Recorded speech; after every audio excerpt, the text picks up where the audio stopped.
Nah, cirinya begini. Kalau dulu tentang UKM itu sendiri. UKM itu usaha kecil dan menengah, bukannya usahanya Kemas dan Mega.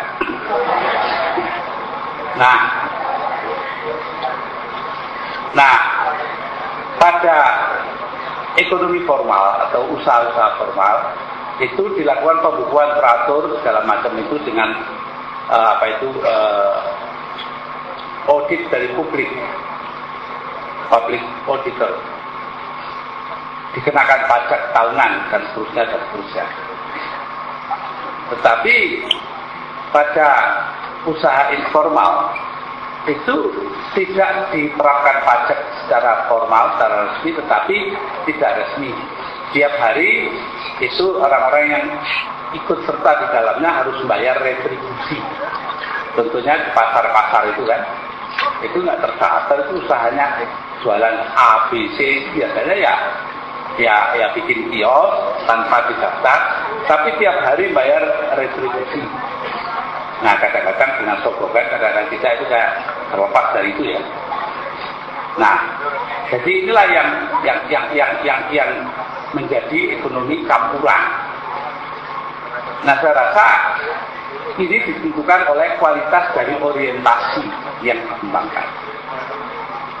Selama ini kita menipu diri sendiri dengan mengatakan akan mengembangkan UKM melalui kredit-kredit murah. Tapi nggak pernah ada itu. Apalagi 10 tahun terakhir rezim Soeharto. Gimana jelas dikatakan ada anak angkat, bapak angkat segala macam itu ya. Itu cuma gombal saja itu. Kenapa? Nyatanya tidak ada kredit muncul kepada UKM. Apakah langsung dari perusahaan-perusahaan besar, perusahaan raksasa, ataukah dari bank-bank? Tidak ada. Kalau dari bank-bank, kenapa tidak? Karena harus ada DP-nya itu, down payment. Ada pembayaran lebih dulu. Kalau mau pinjam 10% harus dibayar. Nah, itu pedagang-pedagang kecil nggak kuat. Saya pernah mendengarkan di radio El Sinta, itu seorang pengusaha dari Binjai. Saya nggak tahu apakah dia Tionghoa atau Melayu, yang ekspor pakaian peluk belanga ke Malaysia. Ditanya lewat tawar radio, Anda berapa buat tiap tahun? Saya pasarkan ke Malaysia 30.000 pasang peluk belanga. Loh, kok cuma 30.000? Lah pakai apa? Mesin jahit saya kan ya itu juga sudah 30 tahun lamanya. Loh, kenapa Bapak nggak ambil kredit? Kredit, Mas. Dengan bunga 19 tahun dan laba saya hanya 19% setahun dan laba saya hanya 10%. Goblok apa saya minjem? Nah, dia mengatakan bahwa dia tidak akan dapat kredit. Itulah dari bank. Nah, ini contoh. UKM itu merana. Kalau orang Jawa bilang merana merinis. Nah, jadi karena itu ya semuanya itu tertarik atau ikut serta di dalam katakan gerak yang diciptakan oleh das kapital. Pemikiran kita harus mengenai orang kecil. Mau tidak mau signifikansi das kapital itu menjadi lebih besar. Nah, dengan kerangka yang saya sebutkan tadi itu, ya yang kerangka yang belum tentu diterima oleh orang banyak ya, itu adalah rangka campuran. Karena bagaimanapun juga kita melihat kapitalisme ini sudah menentukan segala-galanya, ya sudah menjadi internasional, kapitalisme internasional. Nah, ambil satu contoh, dia menentukan selera kita kepada. Mana ada anak-anak kita yang senang Nogosari, Mentut, dan seterusnya. Kalau ditanya makanan yang enak mana? Bukan nasi uduk, nasi liwet, lagi. Ya, segala macam nasi kita itu tidak. Jawabnya McDonald lah. Kalau bukan Amerika ya miring-miring sedikit ke Jepang lah, UKB itu. Jadi ini kita melihat itu semua ya akibat langsung dari tidak menerapkan apa yang diutarakan oleh das kapital. Tapi kita melihat kepada liberalisme dan kapitalisme. Nah, karena itu saya rasa dari situ Anda semua sudah dapat melihat betapa besar signifikansi dari apa itu namanya das kapital. Walaupun secara teoretik itu bangsa kita nggak memahami.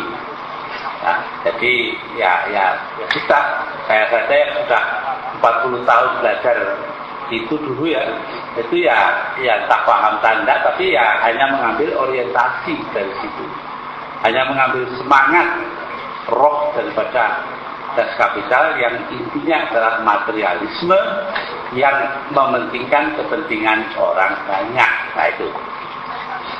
Di saat ini kita terang saja, di sini ada Pendeta Nugroho ya, dari Asosiasi Pendeta. Ya saya bilang Pak Nugroho ya, sebenarnya kita ini sekarang nggak karu-karuan yang merintah.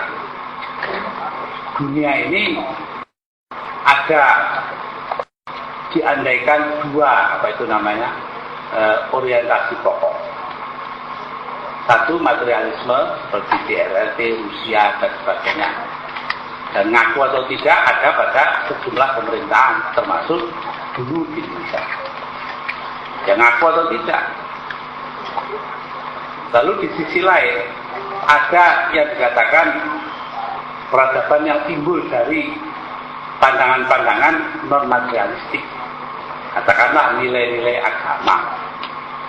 Nah sekarang ada yang dua ini, yang kedua ini, itu terbagi dua lagi, yaitu pandangan yang bersumber pada nilai-nilai Kristiani, Protestan, yang saya lihat diperintah atau dipimpin oleh George W. Bush Jr., Presiden Amerika Serikat sekarang.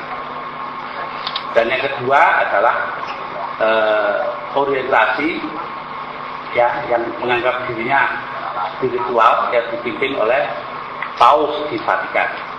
Nah ini meliputi negara-negara EU, ya, European Community (EC), European Community, European Union (EU). Nah dua-duanya ini selalu ribut bertengkar karena kepentingan, perbedaan kepentingan. Ya mereka bersatu dalam beberapa hal berbeda. Ambil saja contoh, Bush marah kepada Iran saat ini karena Iran dianggap apa itu namanya menyelenggarakan apa itu pengembangan bom atom. Tapi European Community di bawah pimpinan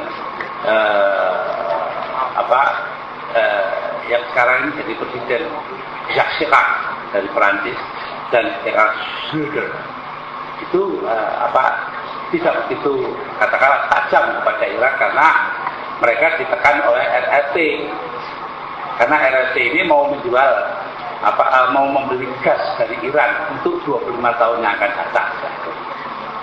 Baru-baru ini Menteri Luar Negeri RRT berangkat ke Paris dan ke Berlin untuk meyakinkan baik Schröder maupun Chirac bahwa harus Iran itu dibantu lah itu. Jadi bukan karena kekuatan ideologi saja, tapi juga karena kekuatan politik dari RRT.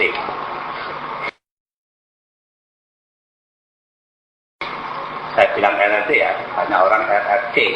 Republik Rakyat Cina, tapi orang Cina sendiri nggak mau itu dibilang Cina.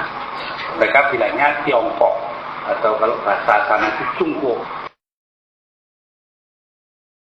Jadi kalau kita lihat dari situ bahwa kedua jenis ideologi itu menguasai dunia sekarang, maka yang asalnya dari nilai-nilai Kristen tapi Kristiani tapi berkembang yang satu itu jadi menjadi ideologi yang tidak yang tidak ateistik, tetapi ya katakanlah kehilangan nilai-nilainya, kehilangan spiritualitasnya. Ya dipikir cuma untung saja itu. Nah, RRT-nya sendiri dari Rusia tetap ateistik. Nah, timbul pertanyaan, apa bukan waktunya sekarang ini kita mengembangkan katakanlah prinsip ketiga yang akan mengembalikan benar-benar kepada spiritualitas yang sehat, yang di dalamnya termasuk ada materialisme begitu. Nah ini saya rasa bisa diambil dari agama-agama Asia, baik Kristen, Katolik, ya, apa itu namanya, Buddha, Islam, Hindu, ya, Konghucu, Tao dan sebagainya lah. Itu semua ya, termasuk non agama tapi aliran kepercayaan. Nah ini masing-masing ya. Jadi kalau di Jawa namanya Kejawen, di Sunda Sunda Wiwitan, di Aceh kayu alas selatan, terus di Batak ada lupa namanya Parlim apa lah, lupa lah, itu semua terlalu banyak. Jadi kita melihat ya, saya sendiri loh, saya nggak tahu namanya. Nah ini semuanya menunjuk kepada adanya kelanjutan dari das kapital atau reaksi terhadap das kapital. Inilah signifikansi dari das kapital yang kita bicarakan hari ini. Saya rasa demikian. Kalau terus nanti saya nggak serius itu guyon. Terima kasih. Kurang dari sejam Gus Dur sudah memberi paparan signifikansi das kapital bukan hanya di Indonesia tapi juga di tingkat dunia. Jadi Gus Dur mulai dengan konteks historis lahirnya kapital, lahirnya buku Kapital, dari sejarah peradaban sejak zaman sebelum filsafat Yunani muncul sampai sekarang. Kemudian yang penting mungkin ditekankan oleh Gus Dur adalah bahwa untuk membaca Kapital harus juga membaca teks-teks yang dikritik oleh Marx, seperti Adam Smith, Ricardo, jadi ekonomi-ekonomi klasik gitu. Dan perlu juga disadari bahwa di Indonesia banyak sekali pemikir-pemikir yang mendirikan negara ini, termasuk yang membuat undang-undang itu disemangati oleh das kapital, misalnya Bung Karno. Kemudian Gus Dur juga berbicara tentang bagaimana das kapital memberi inspirasi kepada kebijakan-kebijakan negara di Amerika yang kemudian mewarnai kebijakan-kebijakan yang berkaitan dengan kesejahteraan sosial seperti pendidikan, kesehatan, dan kesejahteraan sosial secara umum.